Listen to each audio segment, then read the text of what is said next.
यह प्रवचन परम हृदय स्वामी श्री राम सुखदास जी महाराज द्वारा दिनांक 6/11/93 में दोपहर 2:30 बजे वृंदावन में हुआ। पराकृत नवद्बंधम परम ब्रह्म नराकृति सौंदर्य सार सर्वस्वं वंदे नंदात्मजं प्रपन्न पारिजाताय तोत्रवेत्री गोपाणये ज्ञानमुद्राय कृष्णाय गीतामृतदुहे नमः।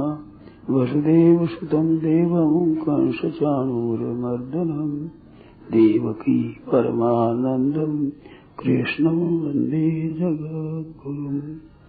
वंशी विभूषितकरान्नवनीरदाभात् पीताम्बराधरुणबिम्बफलाधरोष्टात् पूर्णेन्दुसुन्दरमुखादरविन्दनेत्रात् कृष्णात् परं किमपि तत्त्वमहं न जाने।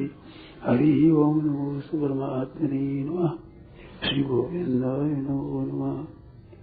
श्री गुरु शरण कमलेभ्यो नमः। महात्म्यो नमः। सर्वेभ्यो नमो नमः। नारायण नारायण नारायण नारायण। जैसे जंगल में कोई एक धर्मशाला है, उसमें लोग जाते हैं, ठंडी के दिन है तो कमरों को देखते हैं, इस कमरे में रह जाएं। बहुत से भाई सज्जन थे, अंधेरा था, बैठ जाओ रह जाए, तो सब अपने अपने कमरों में रह जाते हैं। उनमें देखा तो एक कमरा है वो गर्म ज्यादा है। भाई बात क्या है, दूसरे तो ऐसे ठंडे नहीं है, इसमें गर्मी क्या है। तो लकड़ी से इधर उधर किया तो उसमें अग्नि थी, किसी ने अग्नि सुलगाई थी, वो काम कर दिया, वो चले गए, अग्नि रह गई, ऊपर राख आ गई, तो वो गर्मी मिल गई। अब गर्मी से भूखे थे तो रोटी बना ली और एक कटोरी में बत्ती बट करके और घी डाल करके दीवा लगा लिया।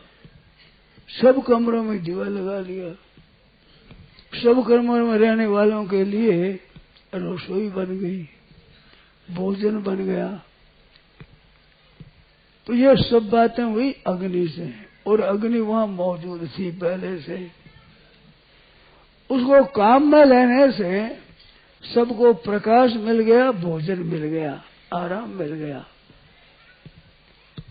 और जंगल में लकड़ियां थी, उसे किसी ने लाया था, अपने घर में भी कर लिया अपना कमरा। ये एक दृष्टांत है।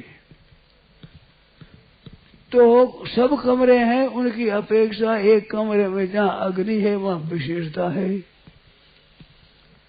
इस तरह से भगवान की कृपा सामान्य सब पर रहने पर भी जिसके मन में भगवान होते हैं उसमें कुछ विलक्षणता होती है। रामायण में कथा आती है, जब भगवान श्री राम अयोध्या पधारे, माताएं बड़े स्नेह से मिलने को गई।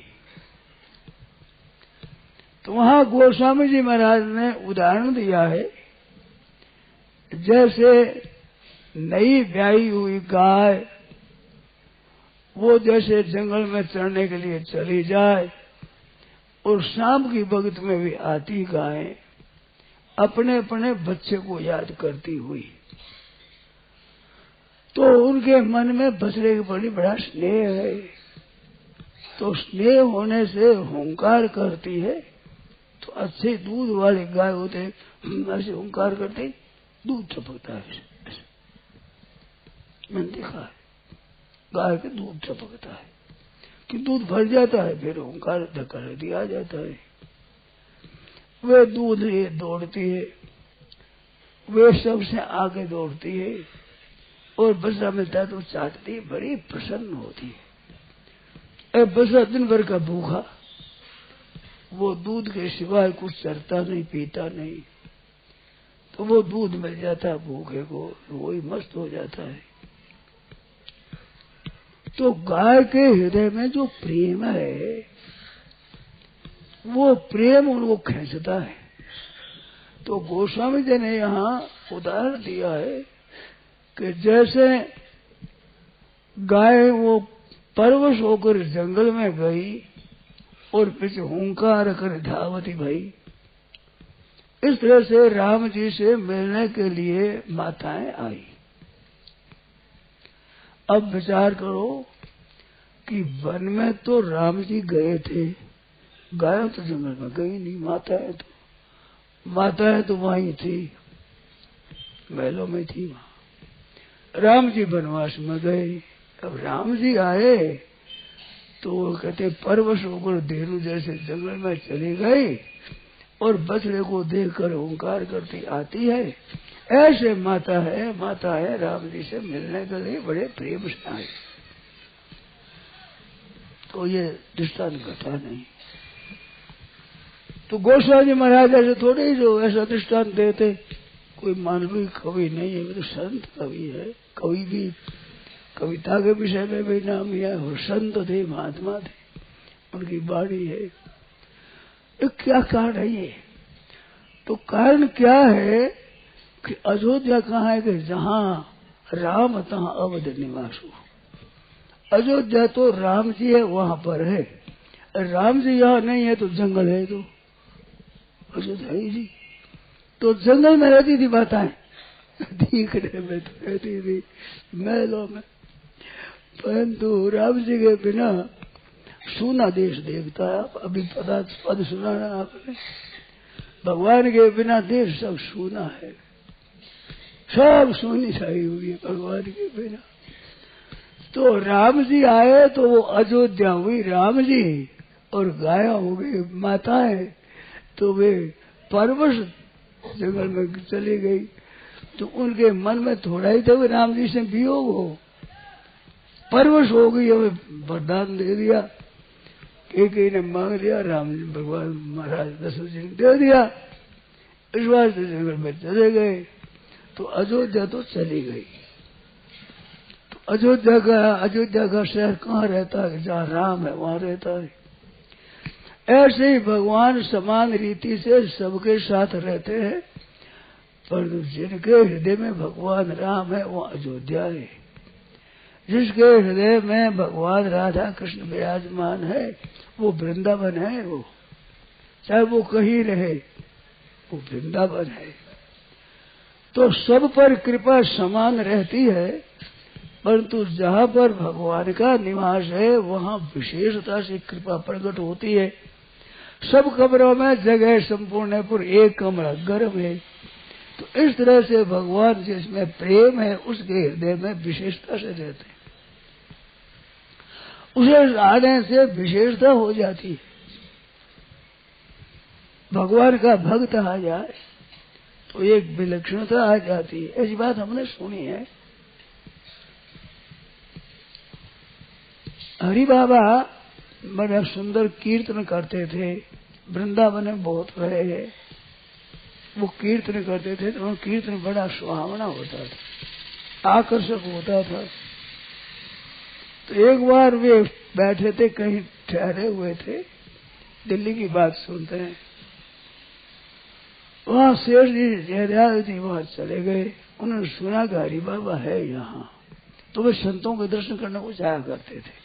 स्वभाव था, ऋषिकेश जाते तो वे कमल घाटी चलो, कैलाश आश्रम चलो, वहां संत जहाँ है वहां चलो, वे दर्शन करें संतों का। तो वे स्वाभाविक सभा में गए। हरि बाबा ने बड़ा आदर किया, हो बैठो, कुछ सुनाओ। शेर जी की बातें सुनाने की भी थी, सुनाने रात दिन सुनने वाले थक जाए, वे नहीं थकते थे। कल सुनो। तो शेर जी बोले, मैं तो एक वैश्य बालक हूँ, बढ़िया जाती है वैश्य बालक हूँ, आप संतों के सामने मैं क्या सुनाऊं, ना मैं सब विद्वान हूँ। तो वहां की बात मैंने सुनी। हरि बाबा बोले कि आप वैश्य है क्या है वो तो आप जाने, परंतु आपके आने से सभा का रंग बदल गया। पहले जो सभा थी वही सभा है, परंतु आते ही सभा में रंग बदल गया। तो संत महात्माओं के आते ही वो सभा और तरह हो जाती है। नशा सभा यत्र संत वृद्धा। विदुर नीति में आता है कि वो सभा सभा नहीं जिस सभा में बूढ़े आदमी न हो। और छोरा ही छोरा मिल करके तो वो सभा सभा क्या है, छोरा रोल है। तो नशा सभा यत्र न संति वृद्धा। और वृद्धा न थे, वृद्ध भी वे नहीं जो बदंती धर्म, जो धर्म का विषय नहीं करते, धर्म नहीं जानते, परमात्मा की बात नहीं जानते। वो बूढ़े बूढ़े नहीं है कि बाल सफेद है, सफेद बाल तो भेड़ के भी होता है, तो भेड़ कोई बूढ़ी हो जाती है, कोई आदर नहीं होती है क्या? इस बात से लिखा वेद, केश पलित हो जाए सफेद हो जाए तो वो बूढ़ा नहीं होता। बूढ़े पंडित होते हैं, वो पंडित कैसे होते हैं वो सब बताए। कोई धन वृद्ध होता है, कोई आयु वृद्ध होता है, कोई पद वृद्ध होता है, पद ऊंचे पद पर हो गया तो पद वृद्ध होता है। ऐसे वृद्ध अनेक तरह के हैं, परंतु सर्वे से ज्ञान वृद्ध से जो ज्ञान वृद्ध है, तत्व जिसको प्राप्त है वो शिष्य शिष्य किंकरा, शिष्य किंकरा। वे शिष्य है, शिष्यों के भी किंकर है। जो दूसरे वृद्ध है वो तो सबसे बूढ़े बड़े हुए हैं, जो धर्म का, ज्ञान का, परमात्मा का विवेचन करते हैं। तो सभा सभा नहीं जिसमें बूढ़े नहीं और बूढ़े बूढ़े वे नहीं जिसको धर्म का विवेचन करते हो। अरे धर्म वो धर्म नहीं जहाँ सत्य न हो, चर्चा भगवान न हो, वो धर्म भी धर्म क्या हुआ? परमात्मा ही नहीं, वहाँ परमात्मा की चर्चा नहीं। तो वो एक राक्षसों की असुरों की टोली है। सभा तो है, वो सभा नहीं। वो तो सत्योपेत वो धर्म है। सत्य वो सत्य नहीं जिसमें भगवान न हो, वो क्या सत्य हुआ? सत्य स्वरूप तो परमात्मा का है, सच्चिदानंद। तो वो जिसके हृदय में है, जहाँ उनकी चर्चा है, वो सभा सभा है। वही वृद्ध है जो भगवान की बातें करते हैं। तो सबसे बड़े कौन है? जिनके हृदय में भगवान विराजमान है। राधा कृष्ण जिनके हृदय में विराजमान है वो वृंदावन है। सीताराम जी जहाँ रहते हैं जिनके हृदय में वो अयोध्या है। और दूसरी तो शून्य है भाई। जिस देश में सीताराम नहीं तो वो देश शून्य है, शून्य। असली वहां सार चीज भगवान है। उस भगवान को नहीं लिया, धर्म को ले लिया तो धर्मे रहीना पशु भी समाना। धर्म से रहे थे वो पशुओं के समान है, पशुओं के समान है। ऐसे पढ़ आया राम रसायन एक पुस्तक है, उसमें पशु नाराज हो गए। पशुओं के समान वे मनुष्य ऐसा कहा तो पशु नाराज हो गए कि हमारे समान कैसे गए? हम तो पापों को दूर करके मनुष्य होने की तरफ जा रहे हैं और वे पाप करके नरकों की तरफ जा रहे हैं। दोनों की गति कैसी है? तुम पशुओं के समान कैसे कह दिया? वही हरिणी बोले हैं, पशु बोले हैं, सिंह बोले हैं, श्याल बोले, सब बोल रहे हैं। कहते ऐसे में समान हमारी बेइज्जती करते हो, हमारी फजीती करते हो। जो पशुओं के समान कह दिया हमारे, वो नाराज हो गए। तो पशु अपनी अपनी रुत पर काम करते हैं, सभी मर्यादा में चलते हैं। वे सब साथ में रहते, गायों भी, सांड भी, गोधा भी, सब साथ साथ रहते, परंतु अपनी मर्यादा को इधर उधर नहीं करते। चारा चढ़ते, अपना पानी पीते और बैठ जाते हैं। चारा कितने ही भूखे उतना पा लिया, इसके बाद बैठ जाते हैं। और मनुष्य इकट्ठा करने लगता है, जो मात दुनिया का धन इकट्ठा कर देता है। तो उनको हमारे समान कैसे कह दिया? अब इतना धन इकट्ठी नहीं करते। दूसरे दिन क्या खाएंगे, शाम को क्या खाएंगे ही नहीं। जा मेरा चल दिया, पेट भरेगा, बैठ गए। तो पशुओं के संतोष है, वो जितना मिल जाए उसमें संतोष कर लेते हैं। तो जिनके संतोष है वो है पशुओं के समान तो है, पर जिसके संतोष नहीं है उनको पशु नाराज हो गए। वे कैसे हुए? उनके समान हमारी उपमा दे दी। तो भाई अयोध्या कहाँ है कि जहाँ राम जी है, वृंदावन कहाँ है कि जहाँ भगवान के प्यारे भक्त रहते हैं। तो इस वास्ते भगवान की कृपा तो सब पर है, पर जिनके हृदय में भगवान होते हैं उन पर कृपा विशेष हो जाती है। का ताप सब पर समान रीति से घाम होता है, परंतु उसकी आड़ लगा दे ठीक नहीं, अथवा काठ में लगा दे तो वह छाया हो जाती है, सूर्य की आड़ लग जाती है। और शीशा होता है तो सीधी घाम आ जाती है, और कहीं हाथ से शीशा लगा दिया जाए तो उसकी किरण पड़ती है तो आग पैदा हो जाए, कपड़ा को धुआं निकलने से अग्नि हो जाए प्रकट। तो समोहम सर्वभूतेषु, भगवान कहते हैं मैं समान हूं सब प्राणियों के ऊपर, सब पर मोरी बराबर धाया। भगवान कहते हैं सब मेरे उत्पन्न किए हुए हैं और सब मेरी बरोबर समान रीति से दया है। सब पर दया रहते हुए भी जो भगवान के भक्त है उनके सामने भगवान की बात आती तो उन्हें विलक्षणता आ जाती है। दूसरे ठीक रीते छाया और कर दे, घाम नहीं दे, कांच की तरह घाम को रोक दे नहीं, मन आज शीशे से आग उत्पन्न हो जाए। तो भगवान की कृपा से होता है सब कुछ, जो साधन बनता है परमात्मा की प्राप्ति होती है वो भगवान की कृपा से होती है। और भगवान की कृपा सब पर करते हैं।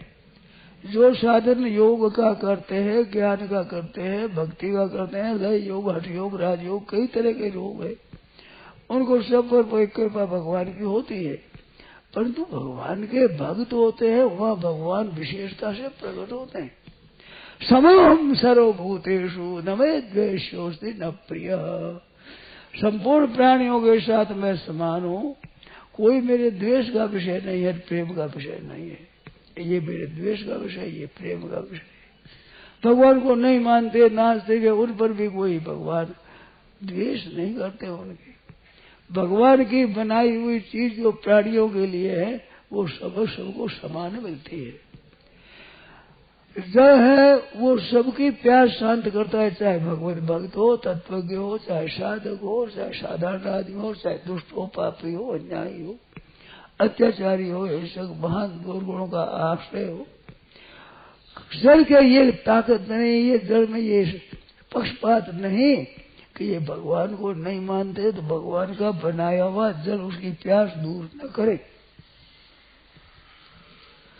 पृथ्वी का एक कायदा नहीं है कि जो भगवान के भक्त हो उसको पृथ्वी अपने ऊपर रहने दे। सूर्य का ये कोई कायदा नहीं है कि जहाँ भगवत भक्त ने जो प्रकाश न दे, चंद्रमा प्रकाश न दे, अग्नि उसको काम न दे, ऐसी बात नहीं है।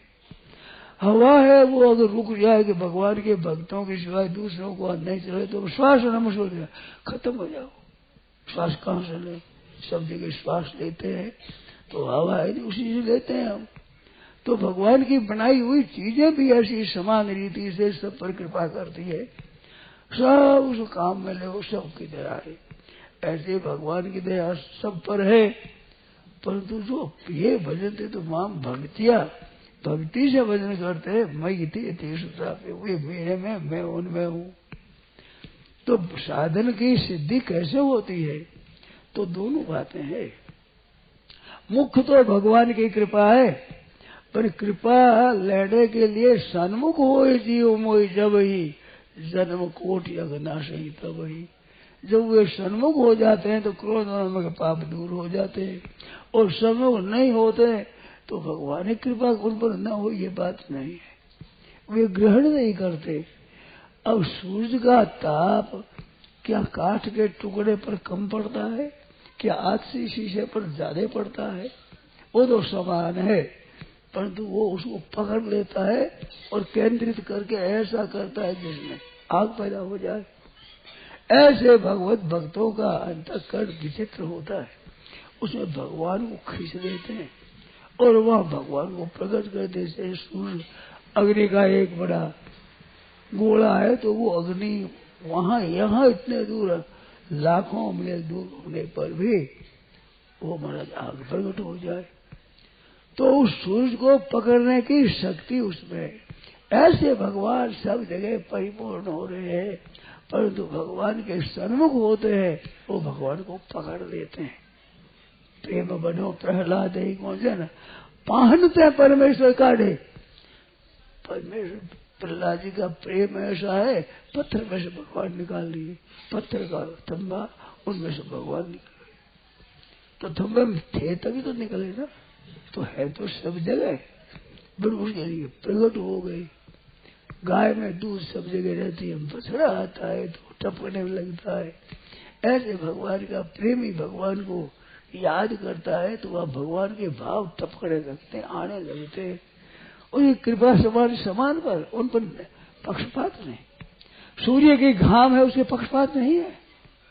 कभी भक्तों के लिए तो अच्छा दिखे, भक्त न हो उनको पक्षपात उनके ऊपर घाम ठीक नहीं पड़ता, उनको सूर्य प्रकाशित नहीं करता, उनको अंधेरा उनका दूर नहीं करता, भय उनका दूर नहीं करता, ऐसी बात नहीं है।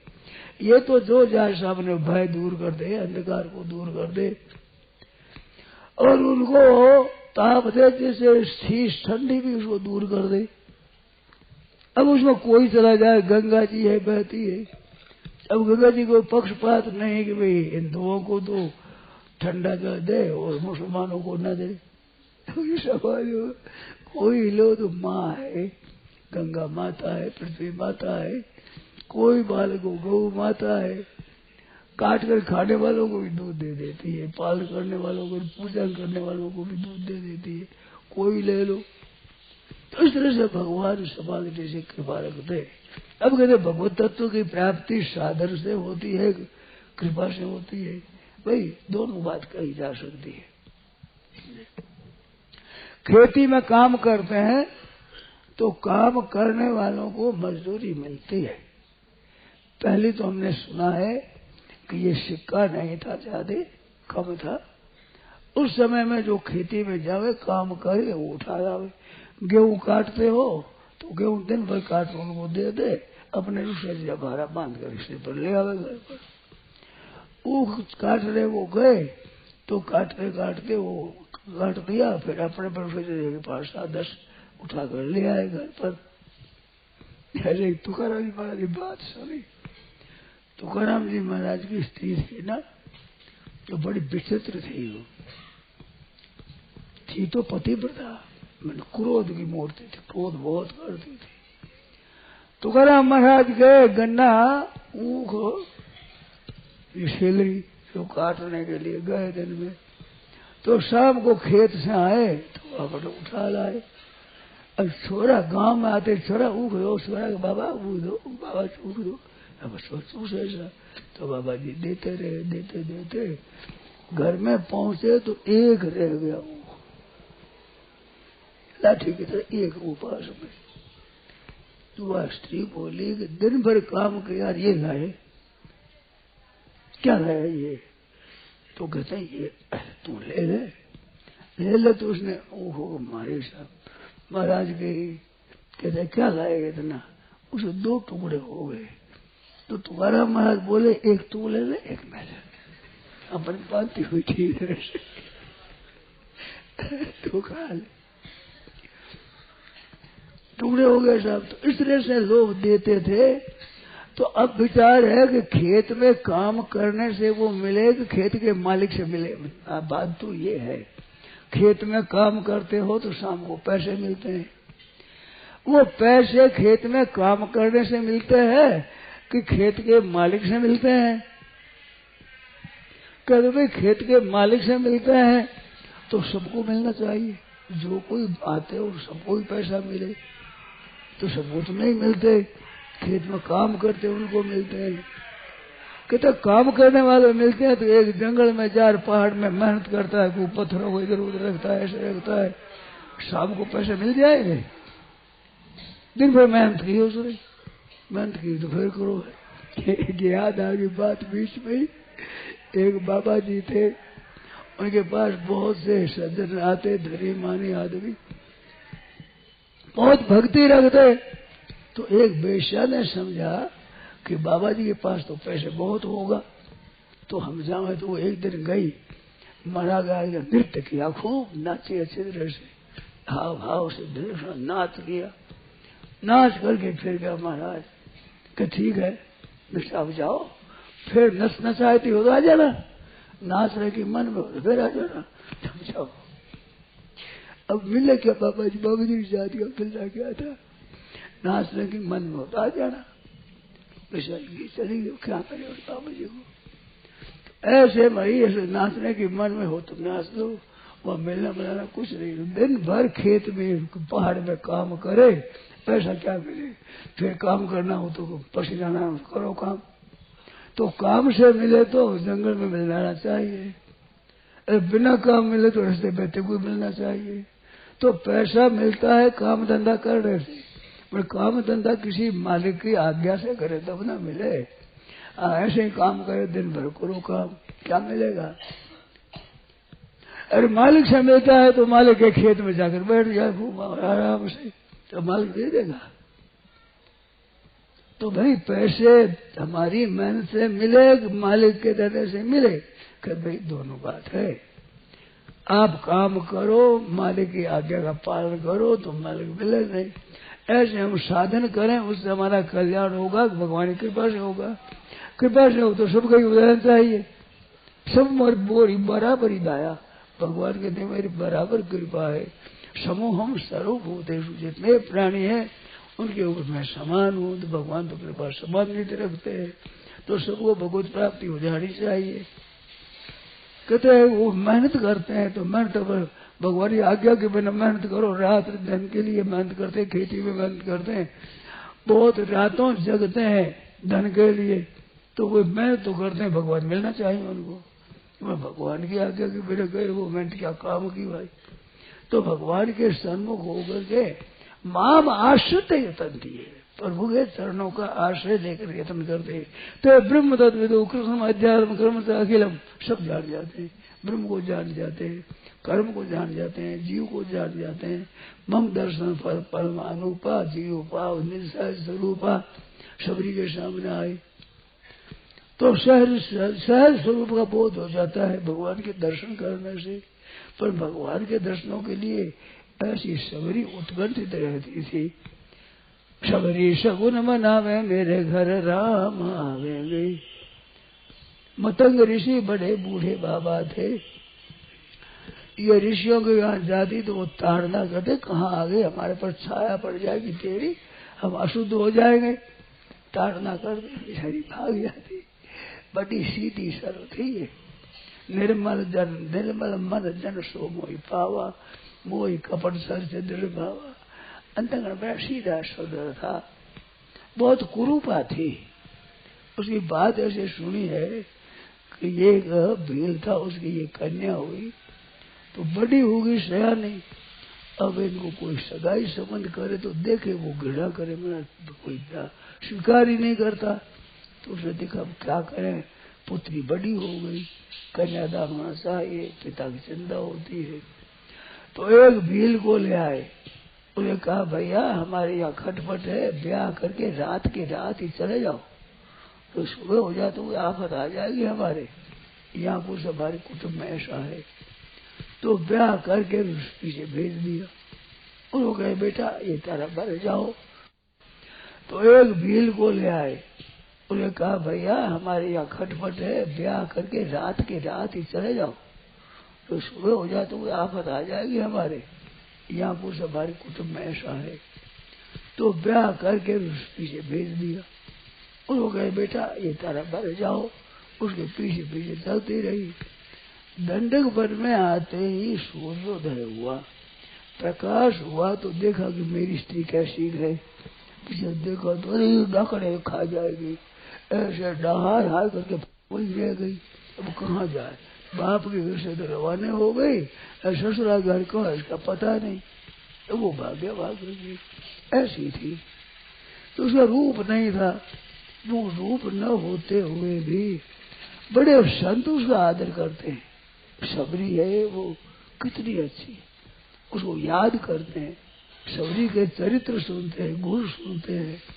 श्री रघुनाथ जी महाराज भी सबरी के जाते हैं। एक गुजराती पद में आया है, थाय छे रे वालो भक्ति तने वश थाय छे। मोटा मोटा मुनि जलना आश्रम मुकी नहीं। बड़े बड़े ऋषियों का आश्रम हमारे पधारो है ना भाई।